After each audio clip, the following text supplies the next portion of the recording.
Bem, meus caros, nessa nossa videoaula, nós vamos falar sobre alguns exercícios de teste de constância, de controle de qualidade em exatidão de tempo, reprodutibilidade e linearidade de Kerr. Tá?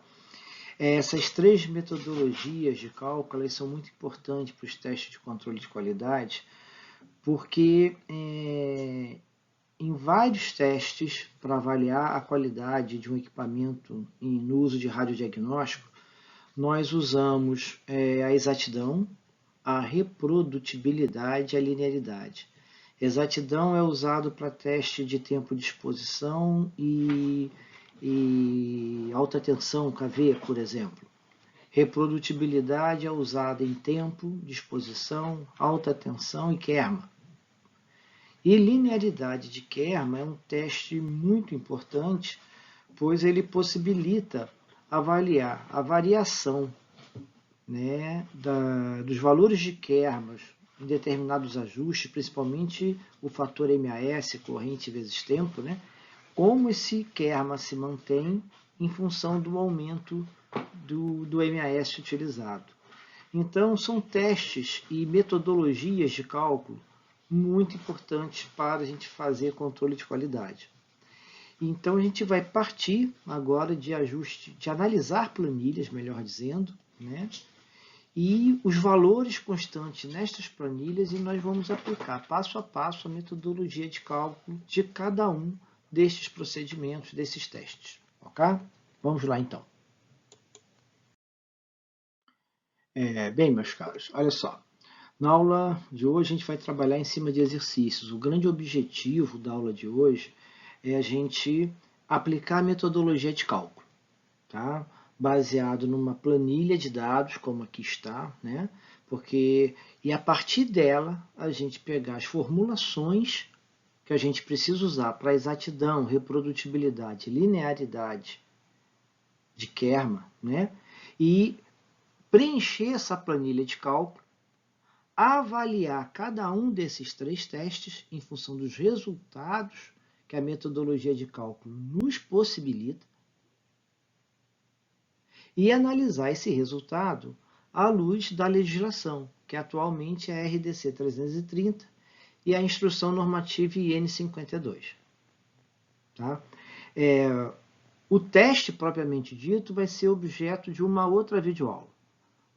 Os procedimentos, o passo a passo, o equipamento utilizado, a instrumentação. A gente vai ver isso numa outra videoaula. A videoaula de hoje é para a gente ter os resultados das medições, como é que eu chego à conclusão que em relação, por exemplo, à exatidão de tempo, o meu equipamento está ok.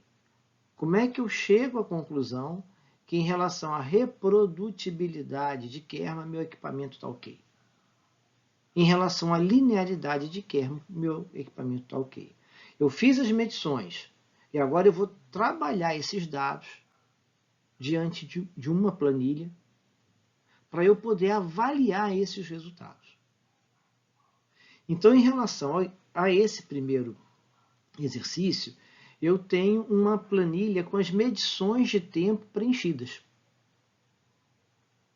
Dentro do procedimento da gente realizar os testes de controle de qualidade para tempo de exposição, eu tenho que ajustar 4 tempos e fazer 4 medidas de tempo para cada tempo ajustado.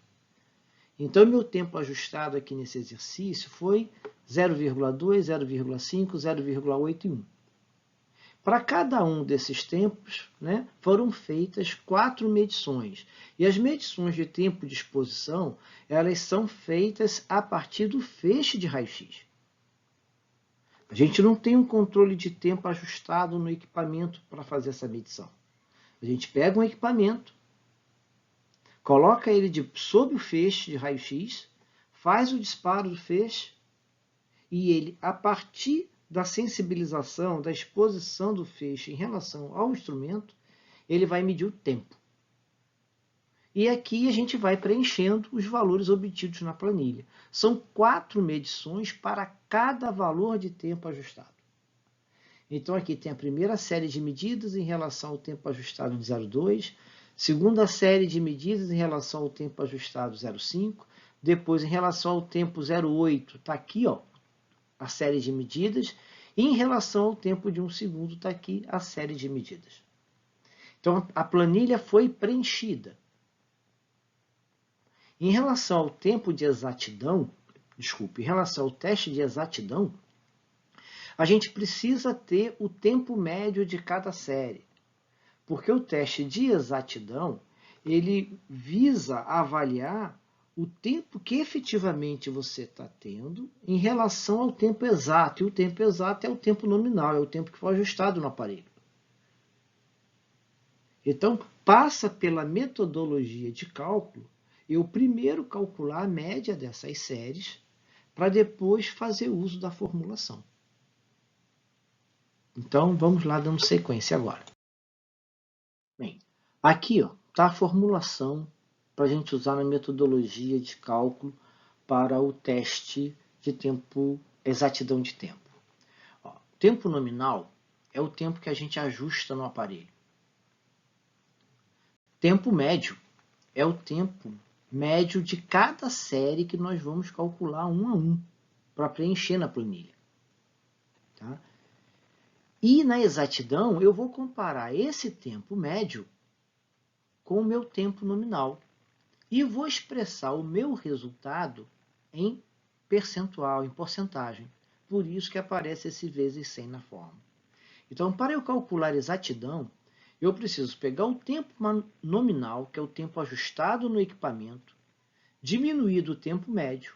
O resultado disso aqui, eu divido pelo tempo nominal, e o resultado da fração eu multiplico por 100. Para quem esqueceu o que é uma média, né? Uma média aritmética simples, quando eu preciso realizar, eu somo todos os meus valores de interesse e divido pelo quantitativo de valores que eu somei. Então, cada série minha de tempo aqui tem 4 valores, foram feitas 4 exposições. Então, o meu tempo médio vai sair do somatório do T1 mais o T2 mais o T3 mais o T4, dividido por 4. Quando eu fizer essa minha conta, eu vou acompanhar o padrão numérico das minhas medições, melhor falando. Né? O meu instrumento apresentou os resultados aqui com 2 casas decimais. Isso denota a precisão que o instrumento tem. Então, quando eu faço o meu cálculo de tempo médio, eu preciso acompanhar essa qualidade de instrumento. Então, fazendo primeiro, demonstrando aqui os tempos médios. Tempo médio em relação ao tempo ajustado de 0,2. Eu somo 0,18, 0,23, 0,25, 0,17, dá 0,83, divido por 4 e acho o tempo médio. Em relação ao tempo nominal de 0,5, eu somo 0,46 mais 0,57 mais 0,53 mais 0,51, divido por 4 e acho o tempo médio, que no caso 0,52. Em relação ao tempo de 0,8, eu pego os valores da série, olha lá, 0,89 mais 0,78 mais 0,82 mais 0,80, divido por 4 e acho o valor médio 0,77. E em relação ao tempo nominal de 1, a mesma coisa, 0,86 mais 0,95 mais 1,02 mais 1,01, divido por 4 e acho o tempo médio de 0,96. Preencho aqui na planilha, porque o assentamento dos dados é importante para um procedimento de cálculo para um teste de controle de qualidade. Então, eu coloco aqui o tempo médio assentado nessa minha planilha. E vou partir para calcular o meu tempo de exatidão. O valor de exatidão, que eu tenho. Então, o valor de exatidão em relação a 0,2. O valor de exatidão em relação a 0,2, eu vou pegar o tempo nominal, que é o tempo que eu ajustei no equipamento, diminuir do tempo médio, dividir pelo tempo nominal, o resultado multiplico por 100 e acho o resultado em percentual. faço isso para o tempo nominal de 0,2, faço isso para o tempo nominal de 0,5, para o tempo nominal de 0,8, para o tempo nominal de 1,0. Tá? Fazendo isso para todos esses tempos aqui ajustados, eu acho os valores de exatidão que eu tenho que preencher minha tabela. Então, para o tempo de 0,2, eu tenho 5%, para o tempo de 0,5, eu tenho 4%, para o tempo de 0,8, eu tenho 3,7%, e para o tempo de 1,0, eu tenho uma exatidão de 4,0%. Então, esses valores de exatidão agora calculados, eu vou olhar a legislação, a RDC 330, a IN 52, lembrando, para quem ainda não foi devidamente informado, a portaria 453 acabou. Ela deixou de valer em dezembro de 2019, ela foi revogada, e em seu lugar entrou a RDC 330, né, com instruções normativas sobre pontos específicos, entre eles o de testes de controle de qualidade, teste de constância de controle de qualidade. Então, com os valores de exatidão calculados, nós vamos agora olhar a legislação e analisar, à luz da legislação, os resultados obtidos. Vamos lá, caros. Agora a gente já fez os cálculos. A gente já calculou a exatidão, né? A gente já tem o valor da exatidão para todos os tempos que nós ajustamos, 0,2, 0,5, 0,8 e 1,0. Então, a gente vai analisar esse resultado à luz da RDC 330.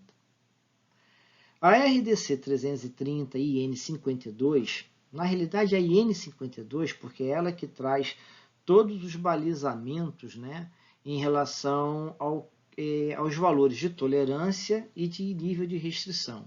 E o nível de restrição é um capítulo à parte, porque é uma inovação que a RDC 330 e N52 nos traz. A portaria 453 basicamente nos fazia olhar a tolerância, que ela chamava se estava conforme ou não conforme à legislação. A RDC chama de tolerância, né? Se não estivesse conforme, a decisão de dar mais tempo ou interromper o funcionamento daquela sala era única e exclusivamente do fiscal da vigilância sanitária. E ele não tinha, dentro da portaria 453, um parâmetro para decidir. Fica aberto e conserta, tem que fechar porque está muito ruim. A RDC 330 e N52 deu esse parâmetro. Eu faço os testes de controle de qualidade e o objetivo é que eles estejam dentro da tolerância. Está dentro da tolerância, está conforme.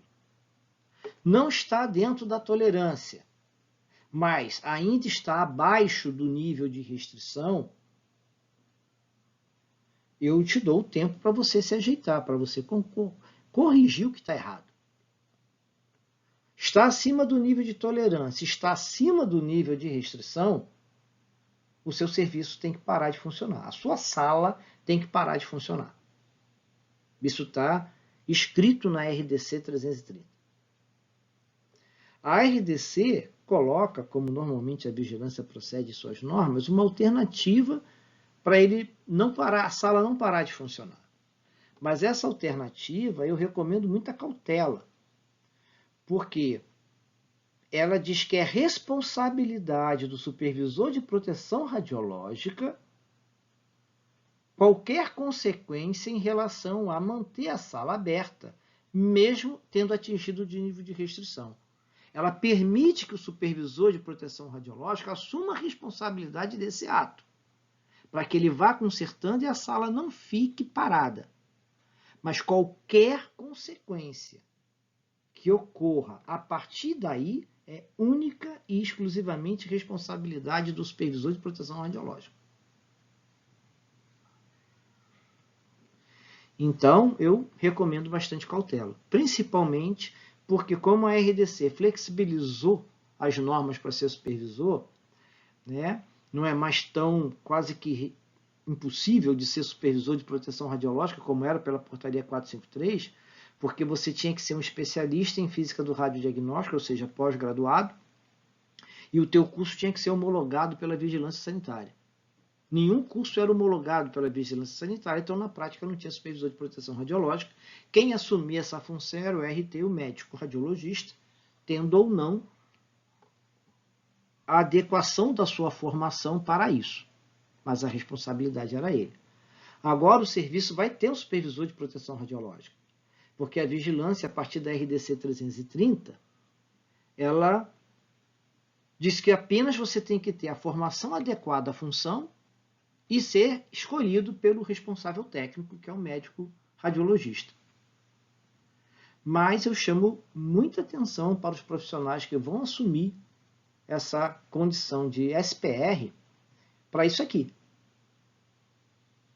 Porque está escrito na RDC que ao atingir um nível de restrição, a sala tem que parar de funcionar.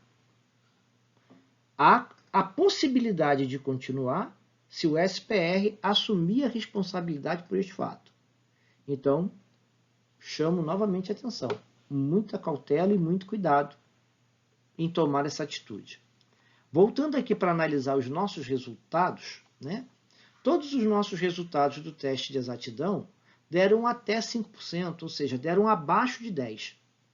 Como deram abaixo de 10%, estão dentro da tolerância que a legislação RDC 330 e N52 nos possibilita. Então, na interpretação dos nossos resultados, a gente pode ir lá e vai aqui, ó, todos os resultados de exatidão estão dentro da tolerância da RDC 330 e N52.